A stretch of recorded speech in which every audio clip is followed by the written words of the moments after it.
نحمده ونستعينه ونستغفره ونعوذ بالله من شرور أنفسنا ومن سيئات أعمالنا من يهده الله فلا مضل له ومن يضلله فلا هادي له أشهد أن لا إله إلا الله وأشهد أن محمدا عبده ورسوله لا نبي بعده أما بعد اللهم صل وسلم وبارك على هذا النبي الكريم وعلى آله وأصحابه ومن تبعه بالإحسان إلى يوم الدين.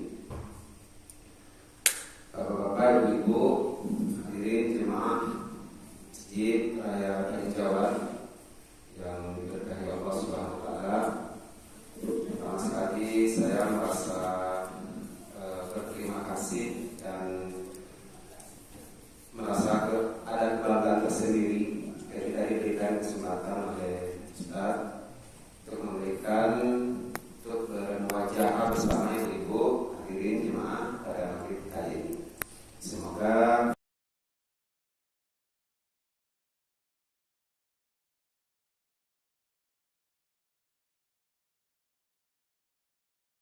kepada kita bersama sehingga kita hadir pada kesempatan ini dalam rangka bertakarub beribadah kepada Allah Subhanahu wa taala. Kemudian salawat dan salam kita mohonkan kepada Allah semoga disampaikan kepada Rasul junjungan kita yang ini Nabi besar Muhammad sallallahu alaihi wasallam. Ibu, bapak-bapak, pengurus yang saya hormati semuanya. Kiranya perkenalan sudah disampaikan oleh Ustaz tadi, tidak perlu diulang lagi Bapak Ibu ya.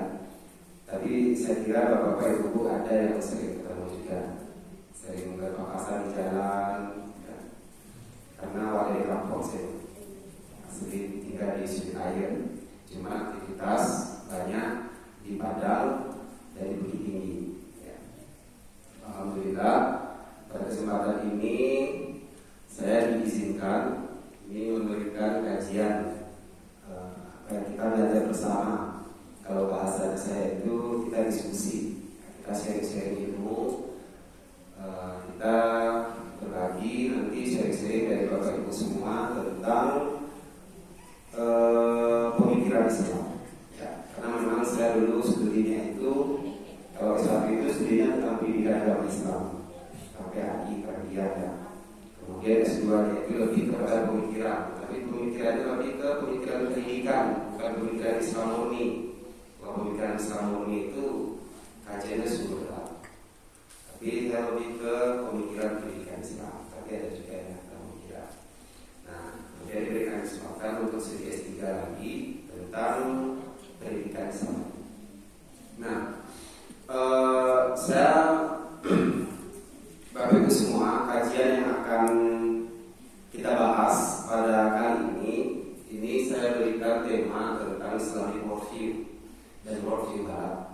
Ya, kajiannya tematik. Jadi maksud dari judul ini adalah setelah Bapak Ibu semua mendengarkan atau melihat slide nanti, diharapkan untuk bisa memahami tentang apa itu Islamic worldview dan worldview Barat. Kemudian apa perbedaannya, dari mana asalnya, dan bagaimana kondisinya hingga saat ini. Karena pertengkaran pemikiran itu tidak habis-habisnya hingga sekarang. Itu pasti ada. Semakin semangat umat Islam untuk mengembangkan dakwah Islam, orang-orang nonis pun, orang-orang misionaris pun juga semangat dengan berbagai cara untuk mengembangkan, untuk menjadikan. Apakah itu kita sepakati atau tidak, apakah itu kita setuju atau tidak, tapi itu tetap dilakukan. Baik itu dia masuk ke ranah kepemerintahan, atau masuk ke dalam ranah pendidikan, atau masuk ke dalam ranah perekonomian dan segala macamnya. Hingga kita ini yang kesehariannya menggeluti bagian-bagian itu yang mau tidak mau harus ikut ke sana. Nah, itu ya. Jadi ada Islamic worldview dan worldview Barat.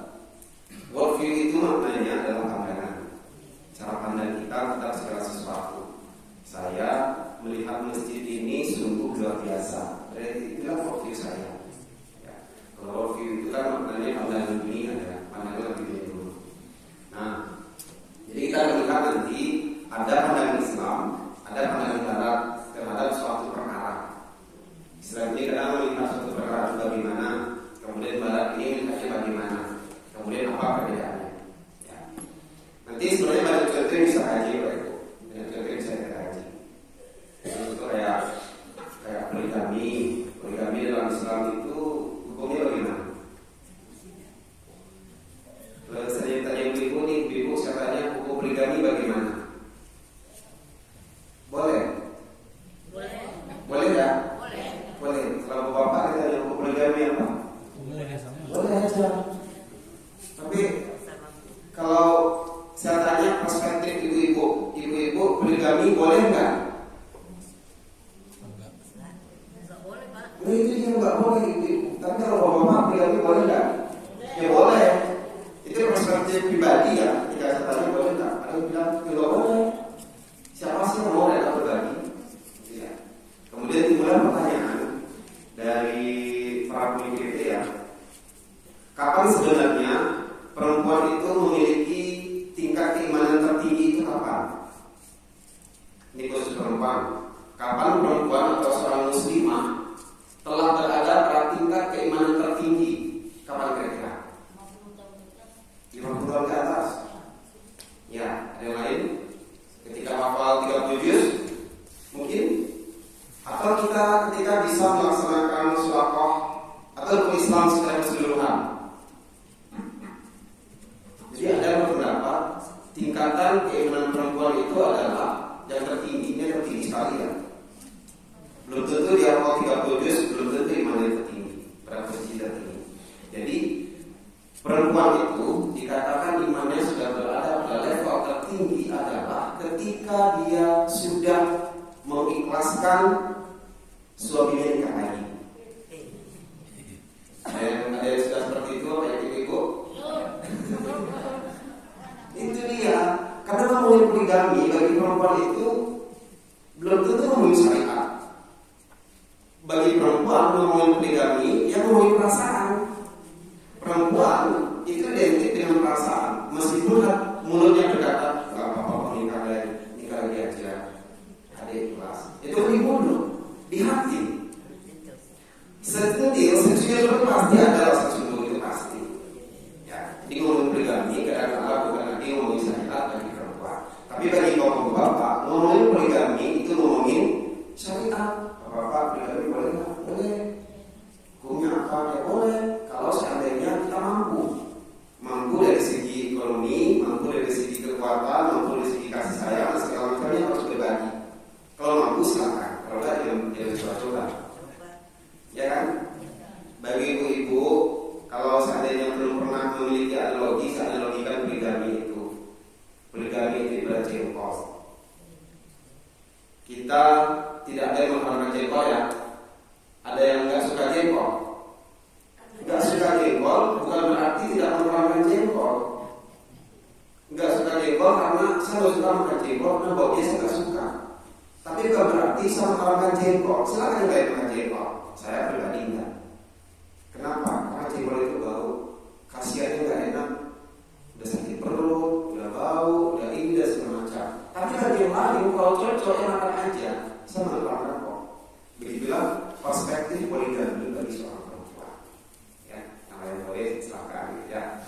Kita baru-baru udah mau poligami. Ya, tapi sebenarnya mau poligami pasti kalau itu.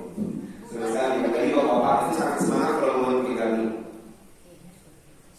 Baik, kita lagi di sini. Itu Islam worldview ya, dan worldview barat. Kalau bagi orang barat poligami itu ya, kalau orang barat itu dia pemikirannya kadang kayak ayam ya, 5 singgah di situ beranak tinggal, 5 singgah beranak tinggal ya. Baik, kita lihat mengapa kita perlu mempelajari Islamic worldview. Saya tidak tahu Bapak Ibu mungkin bisa baca atau tidak karena mungkin terlalu jauh atau tulisannya terlalu kecil. Semoga bisa dibaca. Yang pertama, Ghazul Fikr. Istilah Ghazul Fikr itu adalah perang pemikiran. Perang pemikiran yang terjadi antara umat Islam dengan umat-umat Barat. Ya, yang di awal sudah berikan prolog tadi, itu mereka selalu umat Islam berusaha untuk meningkatkan kualitas iman jemaah umatnya. Yang orang-orang misionaris juga memiliki niat untuk memisionariskan, mengubah akidah umat umat Islam. Satu cara yang sangat jitu bagi mereka. Mereka nggak perlu menjauhkan anak-anak dari masjid, nggak perlu begitu. Cuma satu yang ingin dilakukan yaitu bagaimana supaya para pemuda itu meninggalkan syariatnya adalah dengan bikin jalan lain. Itu dilakukan. Apakah sampai sekarang prosesnya sudah terjadi? Sudah. Apakah proses itu sudah selesai? Sudah berhasil? Hampir selesai. Hampir berhasil. Bahkan ada buku satu ya. Saya nggak tahu karena siapa. Saya sendiri nggak pernah baca bukunya. Saya baca covernya saja. Tapi sampai sekarang buku itu sepertinya tidak ada tanda-tanda keberhasilan. 2025 Kristenkan Dunia. Mungkin pernah baca bukunya, covernya ya. Itu covernya aja, saya baca covernya aja, tapi bahasa isinya. Kristenkan Dunia 2025. Itu misi mereka. Ya. Umat Islam gimana? Apa langkah-langkah yang dilakukan? Kita masih sibuk dengan dakwah bid'ah, dakwah para remaja, dakwah ini. Cuma dia itu bisa kita lakukan. Jangan sampai kita menjauhkan generasi muda dari Al-Quran. Ketika generasi muda sudah jauh dari Al-Quran, dari masjid, itulah yang disenangi oleh mereka. Karena itulah langkah mereka. Bagaimana cara mereka untuk menjauhkan generasi muda dari Al-Quran, dari masjid, yaitu dengan ini. Ini sudah berkembang Bapak Ibu ya. Tidak ada yang tidak punya. Ya kan? Semuanya sudah punya ini. Sisi positifnya banyak, sisi negatifnya juga banyak. Tergantung bagaimana cara kita dalam penggunaannya. Generasi muda kita ketika menggunakan ini, ya, dia sesuai bagaimana dia senangnya. Nah, itu yang perlu kita awasi Bapak Ibu. Sudah banyak ini lebih utama daripada yang lain. Meskipun kadang-kadangnya dalam kita juga ada Al-Quran kok. Iya, dari 24 jam berapa jam kita baca Al-Quran kira-kira? Oke, alasannya di HP juga ada Al-Quran. Kemudian bagaimana dengan masjidnya? Jadi ini yang terjadi sekarang. Kemudian yang kedua, Bapak Ibu, beberapa tahun lalu kita di Indonesia ini dihinggapi oleh penyakit yang dikenal dengan COVID, ya, COVID-19, COVID 2019 ya. Itu sudah menjadi alasan bagi mereka. Jadi ada COVID datang, mereka tinggal menunggangi COVID itu dan jadikanlah semuanya menjadi keputusan dengan alasannya apa? COVID. Gak boleh sholat di masjid karena COVID, gak boleh sholat Jumat karena COVID, gak boleh berkumpul karena COVID dan segala macamnya. Saya kira waktu itu juga merasakan keputusan itu ya. Ya, COVID memang itu penyakit. Tapi tidak ada yang kalau dikatakan Allah pun kayak kalau memang Allah meninggal tidak. Meskipun kita mendengarkan banyak yang meninggal akibat dari COVID itu. Nah, jadilah bahwa kita perang pemikiran antara orang-orang Barat dan orang-orang Islam itu masih terjadi hingga sekarang. Orang-orang Barat, orang-orang misionaris itu dengan segala cara menggunakan berbagai cara untuk menculikan mengurangi akidahnya generasi muda. Nah, sedangkan orang-orang Islam juga dengan segala cara untuk mengembangkan dakwahnya. Ya. Yang menjadi sasaran empuk mereka itu bukan lagi generasi tua seperti kita ini, tapi anak muda. Karena anak muda, anak kecil itulah yang nanti akan menjadi estafet pimpinan di masa yang datang. Kalau kita yang tua ini biarkan aja. Yang menjadi tujuannya itu adalah anak muda. Nah, baik. Kemudian yang kedua, pemikiran Barat yang memasuki pemikiran Islam. Ya, ini ada cara mereka memasuki dengan berbagai model dan metode. Salah satunya ada yang bernama F4. F4 ini sudah terjadi dari dahulu kala, dari tahun 1910-an sudah terjadi F4. Salah satu tokoh Ki Bagus Hadikusumo itu sudah melihat kegelisahan umat Islam pada tahun 1912-an. Sudah mulai terjadi penglihatan analisis dari Ki Bagus Hadikusumo itu melihat generasi muda kok begini ya, generasi Islam itu kok begini ya. Terjadi dilihatnya keimanannya itu sudah kurang akibat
chicken istilahnya ya. Itu kan makanan bergengsi. Itu kita makan di sana, itu yang dikejar apa sih sebenarnya? Gezanya itu loh. Pernah nggak sih makan ikan kaki? Pernah nggak sih makan fried chicken? Ya pernah, saya pernah makan di mall itu. Yang dimakan sebenarnya apa? Nasi putih dan ayam goreng. Itu aja. Mas tentang goreng. Harganya berapa? 50.000, 60.000 seporsi. Belum lagi ditambah dengan air minum. Kira-kira satu porsi habis 60.000 lah, 100.000, anggap 100.000. Hanya makan nasi goreng dan nasi putih dan ayam goreng. Kalau kita lihat itu lembaga yang kita sebutkan tadi itu milik siapa? Ya milik mereka.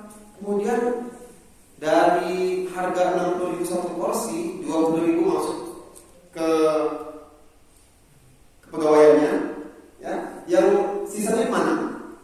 Yang pemilik perusahaan, perusahaannya di mana? Dikirim ke sana, ke Amerika sana. Artinya ketika ibu bapak ibu makan fried chicken, secara tidak sengaja sudah berkontribusi untuk perekonomian orang di Amerika sana. Orang Amerika sana yang niatnya untuk menjadikan generasi setelah kita. Itu modelnya. Jadi kalau melihat orang kita ini mencari gezanya makan fried chicken, Kentucky dan segala macam, ya itu lah sebenarnya. Karena bapak ibu saya belum pernah mencoba makan di sana. Hanya makan ayam goreng dengan tepung gorengnya plus nasi putih itu harganya sampai 40.000. Tambah kentang goreng, tambah saus dan segala macamnya, belum lagi ini dan segala macam, habis 70.000 satu orang. Yang kita makan hanya nasi putih plus ayam goreng. Mending kita warteg. Puas, 15.000 kenyang, ayam putih gratis. Jadi itulah modelnya. Jadi mereka sangat pintar ya. Ya itu dari makanan. Dari segi makanan mereka olah sebagaimana mungkin supaya kita terlena di sana. Yang kedua, fashion, pakaian. Nah, ngomongin pakaian ini bapak ibu, ini pasti identik dengan perempuan. Kalau ngomongin pakaian berarti itu simpel, oke, baju, meja, kaos, selesai. Mengenai pakaian itu identik dengan perempuan. Dikeluarkan model-model terbaru. Katanya modelnya itu hijabers. Ya, bajunya apa namanya? Yang ke bawah apa namanya? Gaun. Dari sini ke bawah oke lah, kembang. Dari sini ke atas. Dia berdalih hanya dengan model terbaru. Generasi kita nggak mau ketinggalan, beli juga. Pakai jilbab. Jilbabnya gimana? Pakai jilbab, oke pakai jilbab. Habis itu muter-muter sini. Akhirnya yang sebelumnya ditutup terbuka dengan alasan model terbaru. Itu terjadi, iya terjadi hingga sekarang. Itu satu. Yang kedua, kita juga bergengsi loh ya. Kamu beli baju di mana sih? Oh saya beli di mall sana. Kamu beli baju di mana sih? Oh di sana. Dengan harga label, harga satu celana 300.000. Contoh ya. Kalau kita beli di kaki 5 harganya cuma 70.000 palikan. Yang sisanya mana? Ya itulah masuk ke pajak, masuk ke pemilik perusahaan, masuk ke segala macam. Jadi model itu berpengaruh juga itu dari perempuan ya. Katanya sekarang modelnya hijab tapi pakai hijab di bulu. Saya sangat melihat sensitivitas ya. Acara-acara televisi, ya, acara-acara televisi itu yang yang menampilkan perempuan berhijab, berbaju gaun, tapi sanggul ini tinggi, kemudian yang seharusnya diselonjorkan tidak diselonjorkan, lari dulu, sehingga ini tidak ada gunanya, seperti tidak berhijab. Itu model fashion yang dikeluarkan. Ya, itu masih terjadi hingga sekarang. Bagaimana cara kita menahan generasi muda, generasi mudi untuk tidak mengikuti modelnya? Yaitu hanya dengan mengingatkan bahwa perempuan kewajibannya ini dan segala macam. Model itu diikuti boleh, tapi kita tetap syar'i. Ya. Yang ketiga, dengan model fantasi hiburan. Berbagai macam hiburan sekarang sudah merajalela. Simpelnya saja saya tanya. Ada kajian seperti ini, ada forum. Kemudian ada hiburan.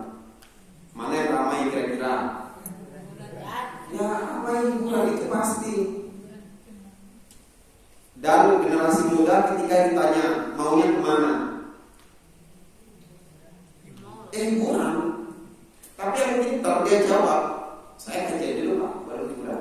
Karena kerjanya cuma sebentar. Sedangkan hiburan sampai pagi. Benar sih sebenarnya, tapi itu mindsetnya salah. Hanya ingin dicap soleh, jadi saya kerjain dulu baru mulai hiburan. Itu salah. Mindsetnya sebenarnya adalah kita ini atau generasi muda itu sudah terkontaminasi oleh hiburan. Ini yang pengajian di sini. Nanti di sana hiburan sampai jam 2 malam. Ya saya ngaji dulu. Nanti saya ke hiburan gitu. Kita melarang hiburan, tapi hiburannya coba bikin hiburan yang syariah. Dan boleh sih sebenarnya berkonsep hiburan syariah itu seperti apa? Saya ada ketentuan. Hiburan, biasanya ada pernikahan, beda organnya, itu juga hanya sampai jam 12 malam atau jam 11. Kalau dari itu dilarang. Bisa jadi kan seperti itu. Boleh ada hiburan dengan ketentuan, nyanyinya tidak terlalu tinggi dan jadi saya tentukan. Kita kalau buat Islam yang ekstrim sekali itu, ya ekstrim sekali ya. Kalau ekstrim, kita berislamnya musik pun dilarang. Ada yang mengatakan musik. Musik itu sebenarnya boleh nggak? Boleh. Bermusik dalam masjid boleh nggak?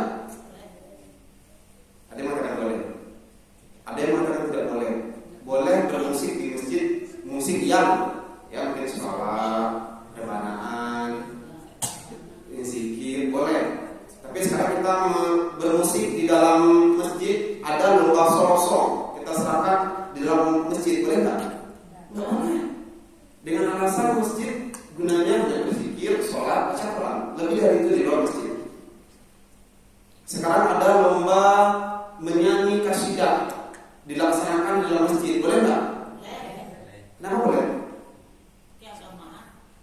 Tapi dia nyanyi loh. Ada yang mengatakan boleh, ada yang nggak boleh. Nah, untuk mengantisipasi ini, kalau ada di lomba yang sifat nyanyi-nyanyi, mendingan Bapak itu di sebelah masjid aja. Jadi kalau ada ketemu orang yang Islamnya ekstrim sekali, kamu tidak boleh sholat dalam masjid, kamu tidak boleh nyanyi dalam masjid. Tapi kan tidak masjid, di luar masjid. Itu mengantisipasi.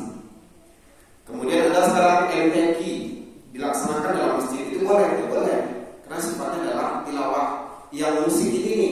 Karena musik ini perspektifnya banyak gitu loh. Ada yang mengatakan boleh, ada yang tidak. Yang mengatakan tidak boleh itu alasannya masjid hanya 3 fungsinya. 1, sholat, 2, zikir, 3, baca Quran. Selebihnya di dalam masjid. Yang mengatakan boleh bermusik di dalam masjid, boleh bermusik di dalam masjid dengan ketentuan musiknya itu adalah musik sholawatan, bukan musik Minang, bukan musik dangdut, bukan itu maksudnya. Ya. Saya punya mahasiswa satu, Ibu, asalnya dari Maduwu itu daerah mana ya?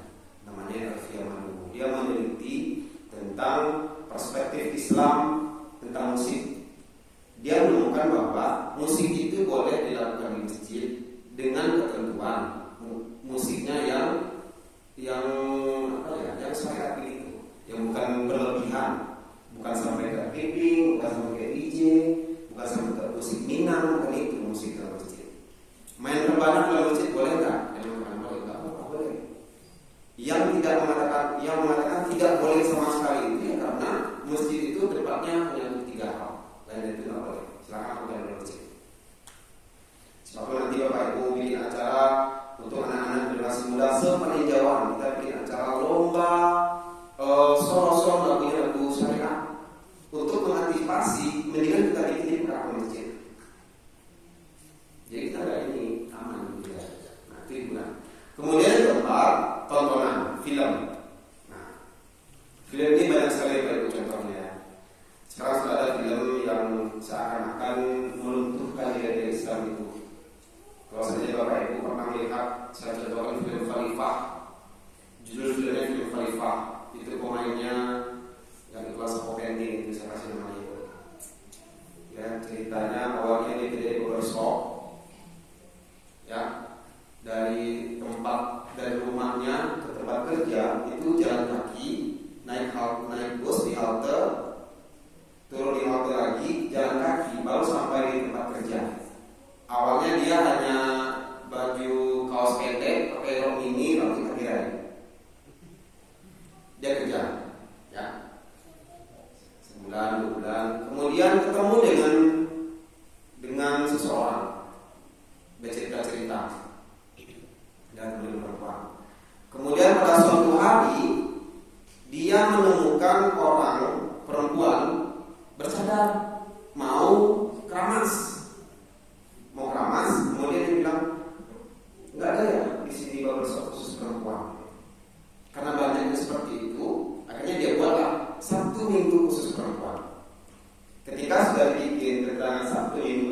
perempuan, maka banyak nanti perempuan datang untuk bercadar, untuk cuci rambut atau ngapain ya yang seperti itu.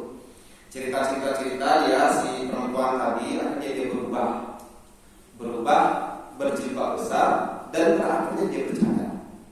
Mungkin dia sudah Islam, maksudnya sudah berakhir daya. Tapi dengan ketika dia bercadar, dia masih dengan cara kerja yang jalan kaki, naik halte, naik bis, turun halte, jalan kaki lagi. Awalnya dia biasa, kemudian pakai jilbab biasa, disitu bercadar dengan cara yang sama. Sesampai pada suatu hari di halte ini, karena dia bercadar, kemudian tiba-tiba banyak orang menyerangnya dia apa? Dia raja. Ditinjulah, sipalah, sehingga dia berdarah, kemudian ditinggalkan begitu saja. Kenapa orang melakukan itu? Itu mereka menjawabnya itu. Karena dituduh teroris. Itu menyatakan sekali. Seakan-akan bercadar itu adalah teroris. Meskipun kadang-kadang tidak semua teroris bercadar, dan tidak semua orang bercadar itu teroris. Jadi jangan sampai salah memahami hal ini. Itu penyebabnya.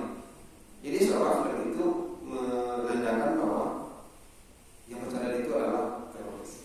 Teroris itu adalah orang-orang yang bercadar. Bercadar hanya umat Islam yang perempuan dan muslimah. Jadi seolah dia mengatakan bahwa muslimah itu adalah teroris. Nah itu bahayanya. Jadi perempuan kita sekarang mereka kondisi itu dia beranggapan bahwa ya siapa nih nanti ditunjukkan itu. Kadang-kadang niat kita untuk menutupi aurat bagi perempuan karena ada kejadian itu jadi tontonan masyarakat pada film itu seolah yang teroris itu adalah orang-orang yang bercadar. Itu sangat tinggi sekali. Ya.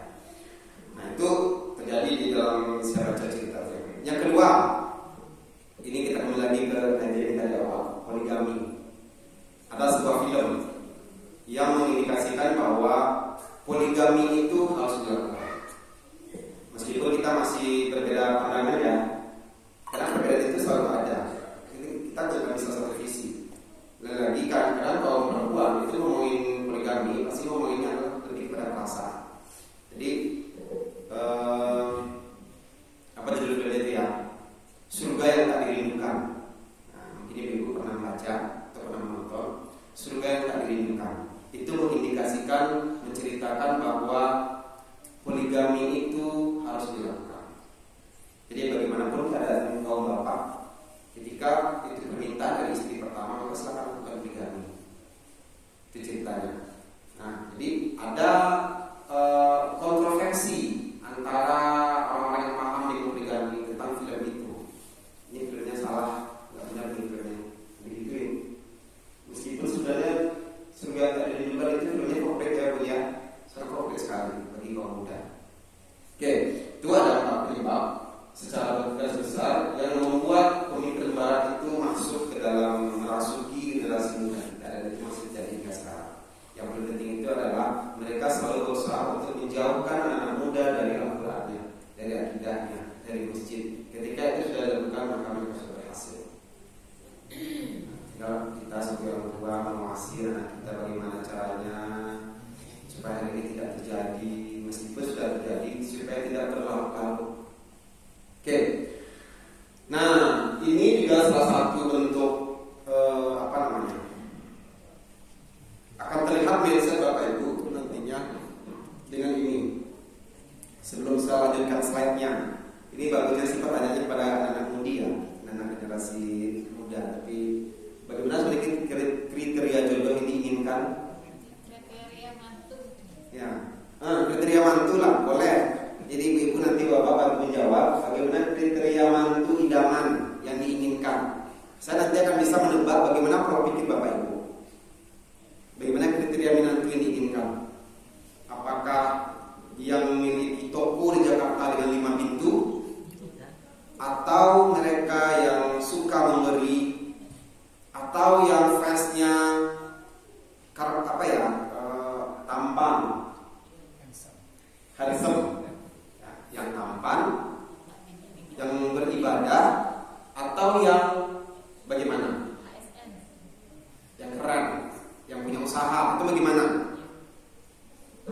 bapak-bapak yang ingin punya menantu ini cantik, yang karir, atau bagaimana? Mbak, selanjutnya slide-nya. Yang pertama ada kriteria pengusaha. Mau yang punya menantu seperti ini? Mau dong, pasti mau. Yang kedua, atau yang keren, ganteng, mau juga.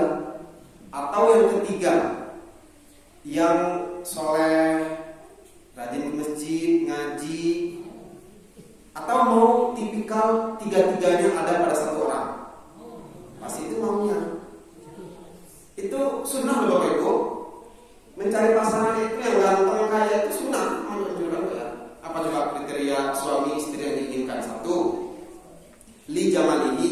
2, li dinihi. 3, li nasabihi. 4, apa ya lagi ya?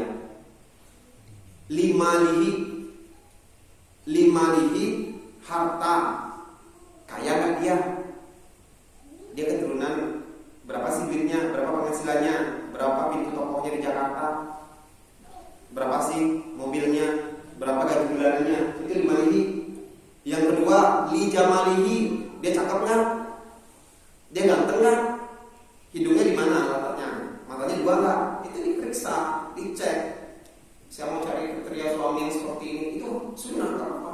Yang ketiga, li nasabihi, keturunannya, bibit, bobot, bebet. Siapa sih bapaknya? Bapaknya anak orang, oh anak pak polisi, oh anak ini. Yang keempat, lid dinihi, bagaimana agamanya. Cuma perlu kita garis bawahi, di antara 4 ini ada yang harus diutamakan. Yang diutamakan adalah agamanya. Jadi ketika lid dinihinya sudah bagus, maka yang lainnya itu akan bagus dengan sendirinya. Yang menjadi kesalahan kita adalah pokoknya saya cari yang ganteng, nanti masalah kerjaan saya kasih. Itu salah. Pokoknya saya cari yang orang tuanya berpangkat meskipun belum bekerja. Itu juga salah, Bu. Jadi di antara 4 itu utamakan ini agamanya dulu. Kalau agamanya benar, maka yang 3 lagi itu akan benar. Ketika saya tanya, Bapak Ibu mencari kriteria suami yang mana di antara 3 ini? Soleh. Pasti jawabnya yang ketiga kan? Kenapa yang ketiga? Ada sedang kajian.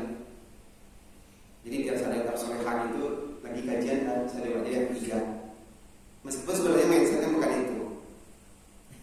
Ya jadi kalau seandainya Bapak Ibu ingin yang pertama atau yang kedua, itu kriterianya sudah one step, sudah berbaratan begitu. Ketika saya berikan yang ketiga, langsung jawabnya soleh.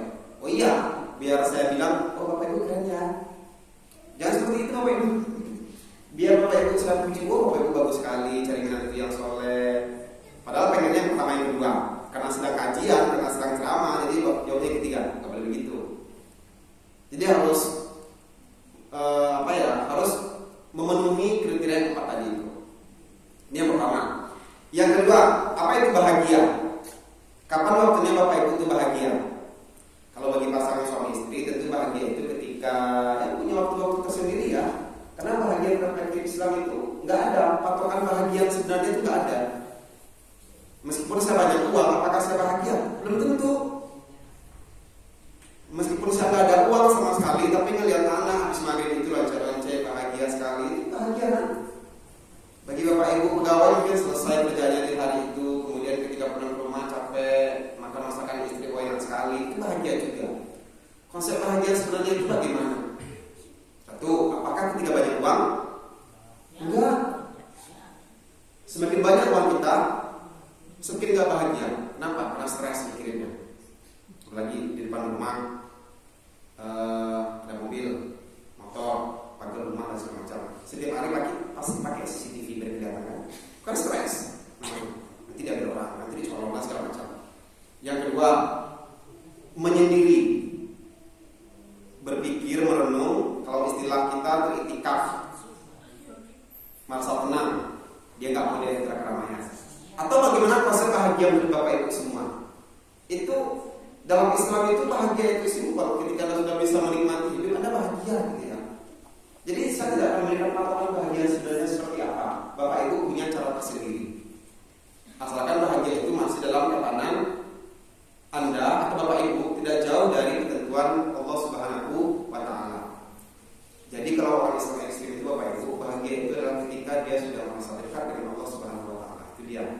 Kriteria yang kedua, dia merasa nyaman, keluh kesah itu disampaikan kepada Tuhan, bukan kepada yang lain.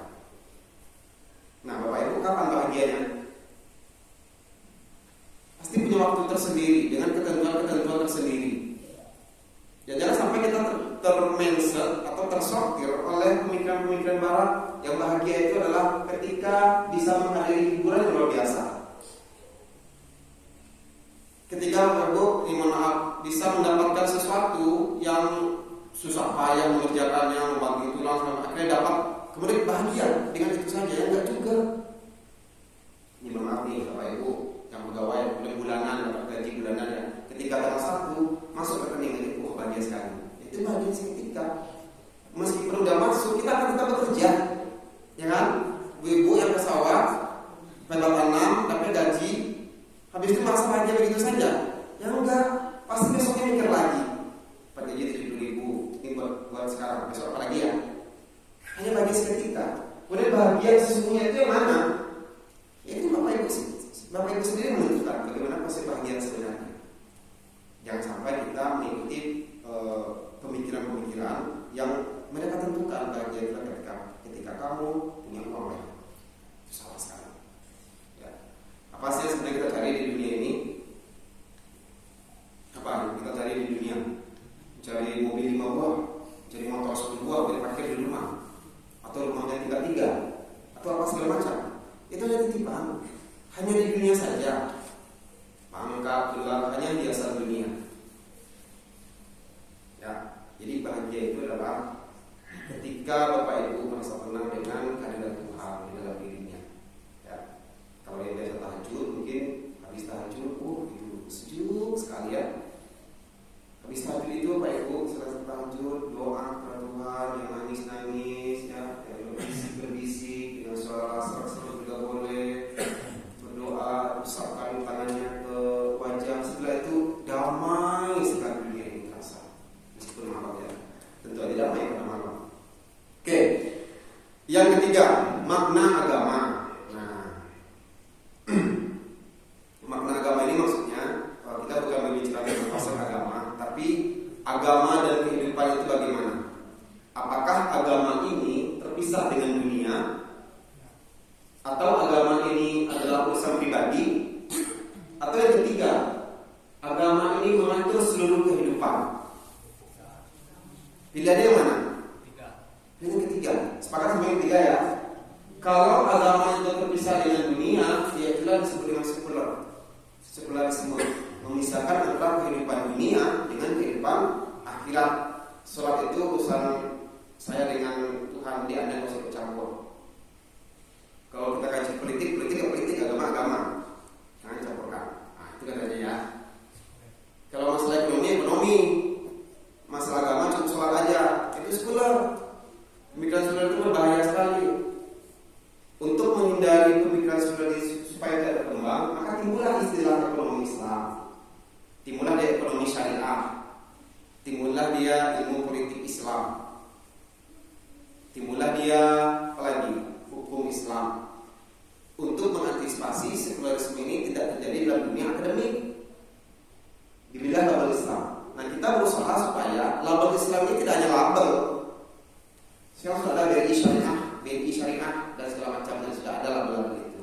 Kita menginginkan BRI Syariah, yang syariah itu tidak hanya label. Kalau menurut tokoh Ismail Roji Al-Faruqi itu mengatakan proses mengislamisasi itu dengan memberikan label. Ada dua juga, diberikan dia label Islam. Yang kedua, proses dalamnya juga perlu diislamkan. Nah, kita contoh nih di bank apa namanya? Bunga bank. Bagaimana pendapat Bapak Ibu tentang bunga bank? Riba hukumnya. Meskipun ada mereknya BRI Syariah, tapi dia prosedurnya bagaimana sih sebenarnya? Itu juga perlu ditelusuri. Jangan kita puas dengan label syariah. Ya. Kemudian urusan pribadi, agama itu urusan pribadi, ya urusan dengan Tuhan itu jangan dicampur, gitu katanya ya. Itu kadang juga perlu ini kan. Yang ketiga, mengatur seluruh kehidupan. Agama itu mengatur seluruh kehidupan. Kita harus memilih yang ketiga. Pilihan yang ketiga itu adalah yang tepat.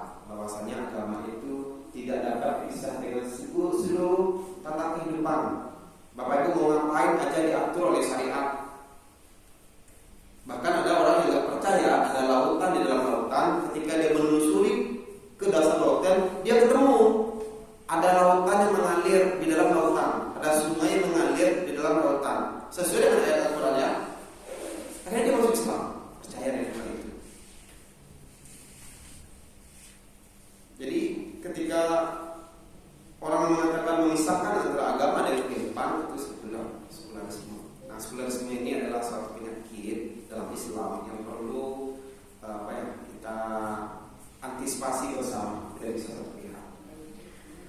Nah, Bapak Ibu, kemudian standar etika dan moral.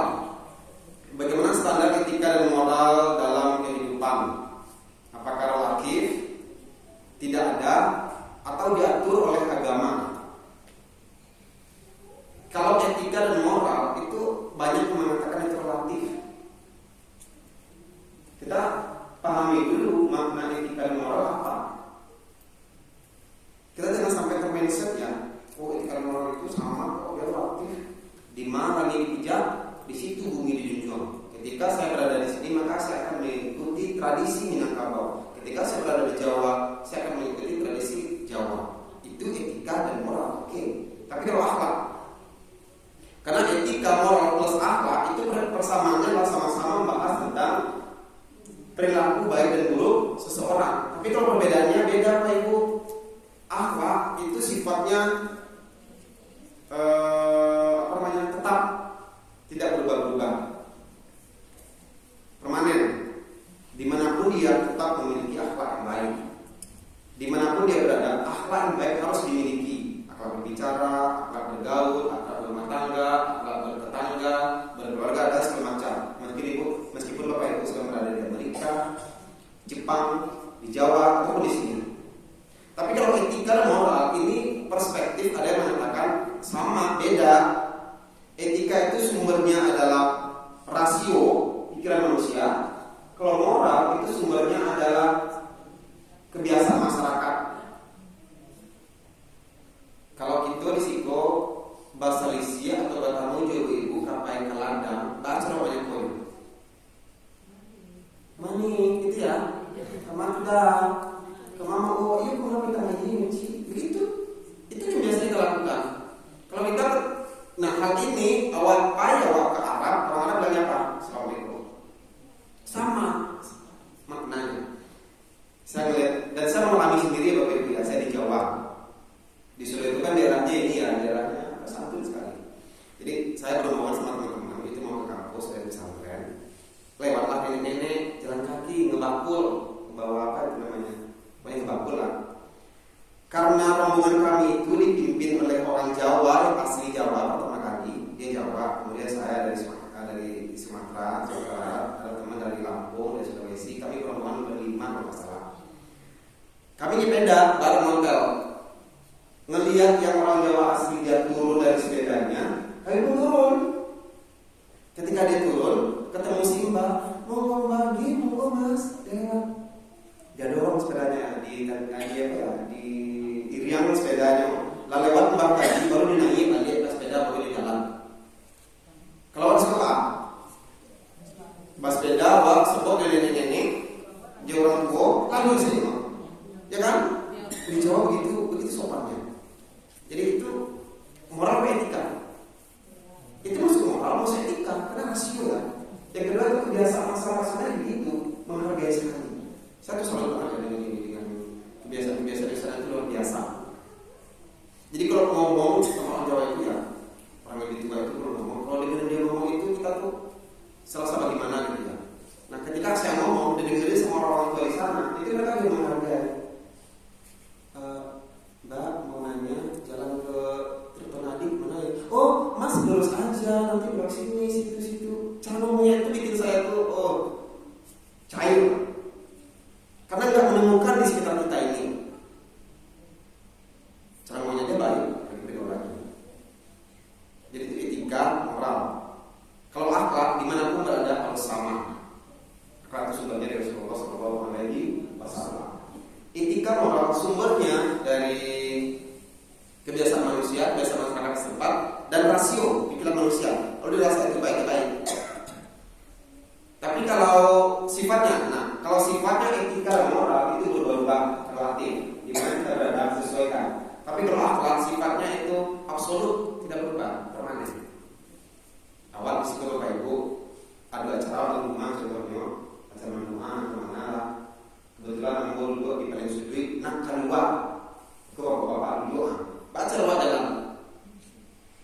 nggak berani keluar. Sak kencing tahan. Kalau dulu itu zaman sudah HP tinggal calling aja. Ya begitulah mereka menghargai ini, menghargai orang tua. Mereka lebih menahan daripada jalan dari para orang tua yang banyak. Nah, ini dia standar itu kan. Nah, sebenarnya Bapak Ibu banyak sekali yang perlu disampaikan karena kaitannya dengan Islamic worldview dan worldview Barat ini materinya banyak.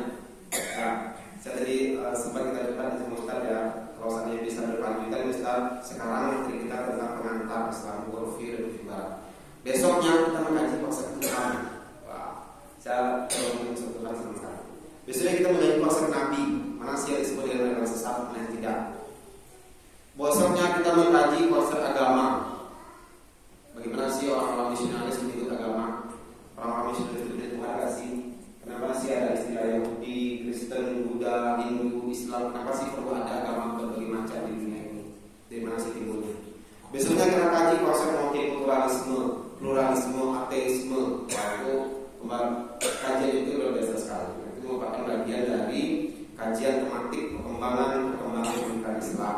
Ya, perkembangan Islam di zaman-zaman. Kita mengkaji orang dahulu kala, orang Kristen Barat dahulu kala, melihat Islam itu bagaimana sih sebenarnya, dan hingga sekarang bagaimana. Jadi memang ini kebetulan materi ini adalah materi pekerjaan saya, jadi bisa cocok lagi untuk saya cocok untuk materi diberikan kepada pembangunan pikiran di Masjid Raya. Baik Bapak Ibu, ada banyak istilah tadi sebenarnya yang perlu kita kaji, tapi insyaallah jika ada waktu kita ketemu lagi untuk melanjutkan ini. Ini baru separoh untuk materi ini baru separoh belum seluruhnya kita sampaikan. Saya berharap ada waktu lagi supaya bisa memiliki lebih dalam lagi tentang Islamic worldview dan worldview Barat. Banyak hal lagi sebenarnya yang perlu kita sampaikan hari ini. Begitu Pak Ibu, semoga ada kesempatan lagi dalam waktu supaya kita bisa menyampaikan lebih dalam. Untuk kali ini saya cukup sekian dulu. Supaya saya berharap dari Bapak Ibu mengambil hikmah dari ini. Mari kita tetap mempertahankan akidah kita, terutama generasi muda. Karena generasi muda, anak kecil adalah sasaran empuk bagi mereka untuk menjauhkan anak kita dari Al-Quran dan dari masjid. Dan itu sudah terjadi Bapak Ibu. Sampai sekarang sudah terjadi. Generasi muda kita sudah mulai meninggalkan masjid. Masjid hanya waktu-waktu tertentu saja. Ya, semacam seperti itu. Saya sampaikan kepada Ustaz ini kayaknya 2 tahun semester dari generasi mudanya. Karena ini nyatanya Bapak Ibu, nyatanya seperti ini tidak ada lagi. Ya. Baik Bapak Ibu, saya kira hari ini saja dapat pada kesempatan saya sampaikan pada kesempatan kali ini. Semoga di waktu kita ketemu lagi bisa kita lanjutkan materi ini tentang pengembangan pemikiran Islam, pengembangan Islam dari masa ke masa, tantangan umat Islam dari masa ke masa, dan yang perlu kita antisipasi pada saat ini tentunya. Banyak maaf dari saya bila ada